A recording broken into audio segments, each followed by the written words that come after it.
ನಮಸ್ಕಾರ ವೀಕ್ಷಕರೇ, news prime 24x7 ಕನ್ನಡವಾಹಿನಿ ಸ್ವಾಗತ. ನಾನು ನಿಮ್ಮ ಹಲಾವಲಿ. ಬನ್ನಿ ನೋಡೋಣ ಇವತ್ತಿನ ಸುದ್ದಿ ಏನಿದೆ ಅಂತ.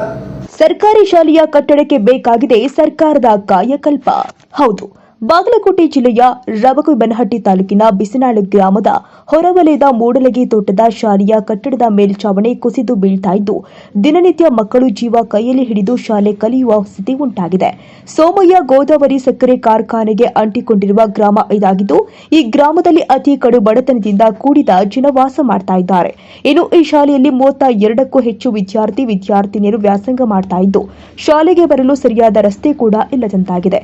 ಇನ್ನಾದರೂ ಸಂಬಂಧಪಟ್ಟ ಅಧಿಕಾರಿಗಳು ಎಚ್ಚೆತ್ತುಕೊಳ್ತಾರಾ? ಮಕ್ಕಳಿಗೆ ಸರಿಯಾದ ರಸ್ತೆ ಸಂಪರ್ಕ, ಸುಸಜ್ಜಿತ ಶಾಲಾ ಕೊಠಡಿಗಳ ವ್ಯವಸ್ಥೆ ಕಲ್ಪಿಸುತ್ತಾರಾ?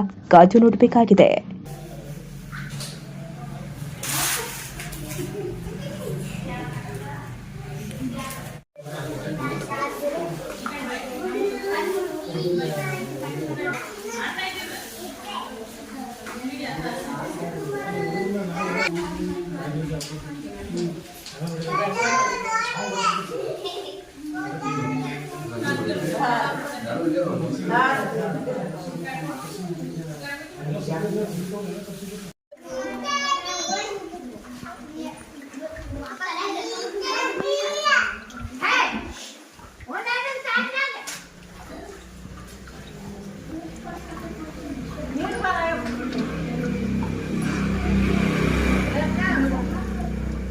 ಐತಲ್ರಿ ಆಗ್ಬೇಕೈತ್ರಿ ಅದು.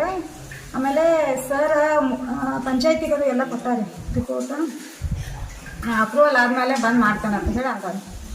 ಎಲ್ಲ ವರ್ಕ್ ಎಷ್ಟು ದಿನ ಆಯ್ತು ರೀ ಬಿದ್ದದು? ಬಿದ್ದು ಅಕ್ಟೋಬರ್ ರಜೆ ಒಳಗ್ರಿ. ಅಕ್ಟೋಬರ್ ರಜೆ ಒಳಗೆ ಬಿದ್ದಿದ್ರಿ.